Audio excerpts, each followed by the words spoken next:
What is going on YouTube? This is Acid Root. So I'm going to review an album by Lockjaw. Basically, this album is called Dirty Minds and Smiling Faces, and it came out in 2004. Now, the thing about this band is there's not a ton of information about them. They don't really have any biographies up on Wikipedia or other places. So it's really the information about them is pretty minimal.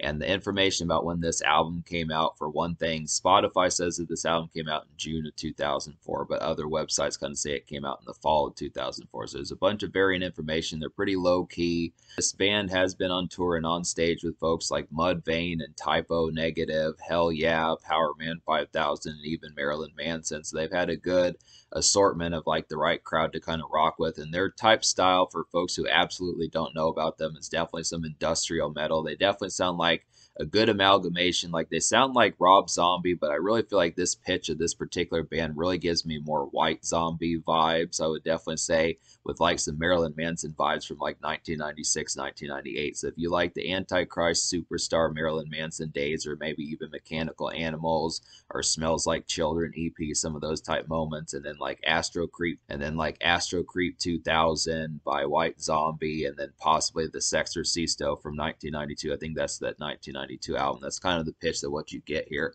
So it has a pretty good 90s pitch. Definitely like this kind of crazed sleaze that goes along with some of this industrial metal here. It's pretty kick-ass. Definitely pretty wicked stuff. It's campy. It's campy. It has that right kind of energy, and it's just pretty affable in the sense of just having some of these nightclub kind of moments. They have the right sense of stepping out, and they even have like a song, or they even have like a brief song that's kind of meant for makeshift. I mean, they're basically about as spooky and quite as ghastly as like Marilyn Manson and Rob Zombie and his more haunting kind of days. But I look after this is definitely like some pretty sheer and just off the chain kind of industrial metal, I would definitely say. But it's very low key. They're actually pretty low key. Jackal Goldkick introduced me to a song by them off this album, and that song was Bored Again, which was also on the Dead Rising soundtrack from that video game for the Xbox 360. So that's interesting. That's the most popular song off this album on Spotify. It has like 90,000 hits on that particular streaming service.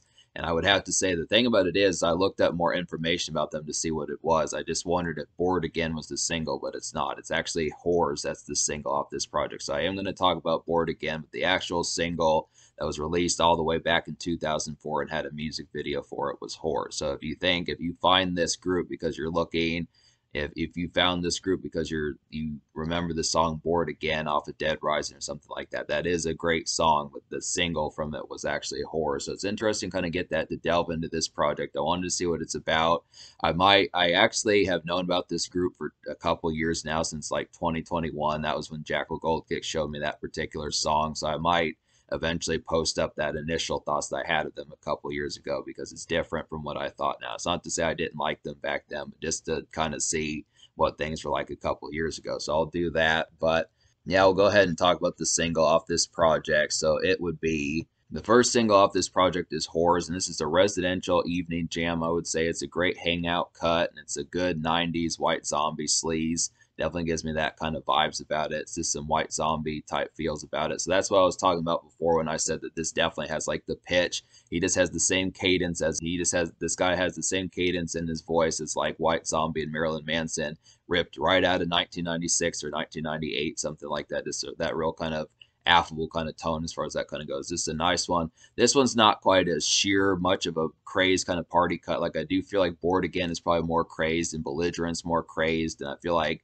Sex on the Brain is more fun. But this one's just kind of an entry kind of one where the riffs are pretty heavy and like the chorus and stuff. But this is actually more drum work that's in the verses when you hear this. It's just kind of it's kind of an affable single, but I can see it not being like the most popular song on this album. It's a good kind of starting point just for something. It does have that kind of snappy presentability, but it's not quite as sheerly catchy as other songs on the album. So that's kind of the concept about it. But I do like it. It's a decent little single, and it's just probably little known as far as that's concerned. I haven't really seen too many folks that even recognize that this is really a single off the album. So that's kind of the concept, but it was. They did have a music video for it. So to basically talk about the rest of the songs on this project. So out of 8 songs on here, this might be an EP, by the way. I'm not really sure if this is an EP or an album. Don't Like I said, there's not a ton of information about Lockjaw really around, but I would have to say that out of the 8 songs on this project, really the only song I don't recommend. The only real song I don't recommend on here is just Fatal, which just kind of had like a real kind of sluggish and just kind of awkward kind of electronic production on here. It's pretty much like the only real dud that I would have said. I just didn't see the catchiness in that one. It was just kind of, I mean, the awkwardness of it, it was kind of like a more lighthearted version of like the same kind of light licks on Angels Above. It was just a lot more kind of peppy and just more rosy, I would say, but the effects of how Fatal turned out just didn't pull it off that well. That's kind of the concept. But the other 7 songs on this project are pretty excellent. One of the best songs on this album is Blue. This is only barely over a minute long, but it's just a very nice kind of dreary nightclub haze, I would feel like. It feels ripped out of a movie, I would definitely say, and it's just a nice quickie. This is like a good one for if you're just kind of going to nightclubs and you want to feel like Neo or some movie star hero that kind of goes to a nightclub and it's just kind of when it's raining or something like that, and it just has that real kind of, you look slick and you're in a leather jacket and sunglasses, some of those type of vibes. You're just dressed to impress and you just feel good. Just a very kind of snappy nightclub haze that just really feels refreshing and just kind of overall exuberant. And I just would have to say it's a pretty nice kind of outgoing, kind of paced kind of feel about it. So that's just a good one. Angels Above is the makeshift song that I was talking about before. It's a makeshift kind of evening sleaze of a song. It's more composed, but it has like haunting, shrouded feels about it and just has some overall good vibes. Angels Above really feels like one of those malaise songs off of Hollywood by Marilyn Manson. I can't really think of the exact song at this particular point, but it just has such malaise kind of guitar strings on the song. It's very hazy, evening shift kind of feels about it. This is kind of day after hours, just winding down, but still kind of has that real kind of this dreary kind of dredge malaise about it. I definitely like the concept. One of the better songs on the album, I would say. But another excellent one is "Sex on the Brain." This is a crunk kind of night bop, I would say. This is some after hours haze, and it's a low key kind of party cut.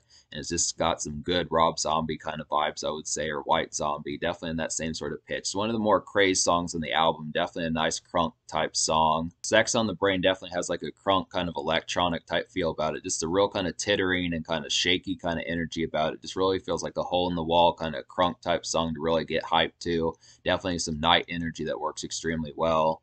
And then "Belligerent" is probably one of the most prolific songs on this album. This is like a riotous kind of hole in the wall joint. I would say it's an easy night groove and it's a get loose song with some great energy on there. Yeah, "Belligerent" really follows like the name of the song. This is definitely a very belligerent song, definitely a riotous kind of song. And this is definitely one that just reminds me of something that this feels like an afterthought of a cut from Marilyn Manson's Antichrist Superstar days. Definitely something like that. Just the same kind of mid-90s industrial metal takeover that happened between like 95 and 99, that type of stuff. This really something like Power Man 5000, Marilyn Manson, Rob Zombie, those type folks. This excellent little song, has some pretty great energy.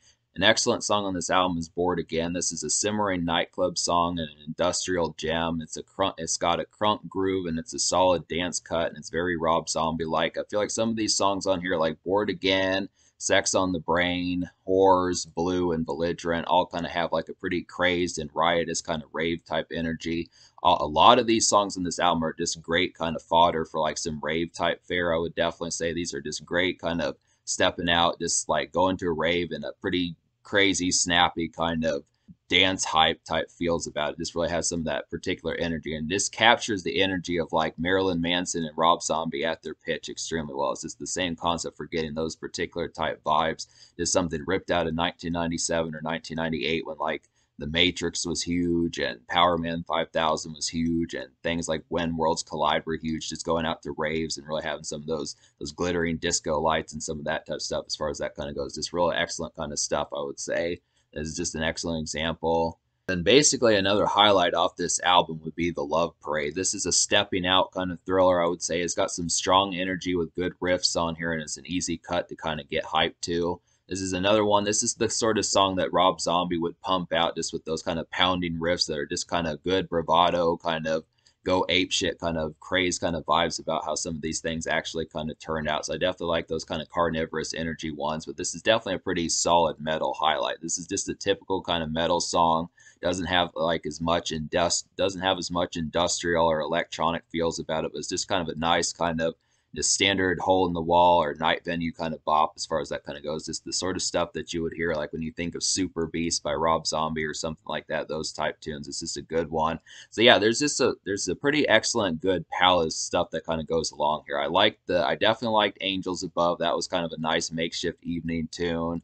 I like the kind of electronic songs like Sex on the Brain and Bored Again. I definitely like Blue, the kind of interim song that's just kind of in between, like some nightclub kind of shifting. And I feel like the Love Parade is a pretty nice metal song as far as that kind of goes. And Belligerence is just a really kind of crazed one. So there's just a lot of good, excellent vibes on here. So me liking 7 songs out of 8 on this particular album. Me liking 7 songs out of 8 on this particular album. I'm going to give this album a 10 out of 10. Just really liked it that much. It was plenty of good stuff on here. Just a real jolt in the arm as far as some crazed energy.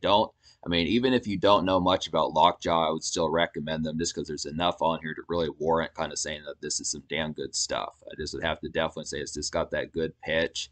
I would have to say, even if you don't know a ton about Lockjaw, this is still recommendable just because they've got so much good stuff on here to really kick back with and have a great time. This is just excellent kind of loud pack for the weekend.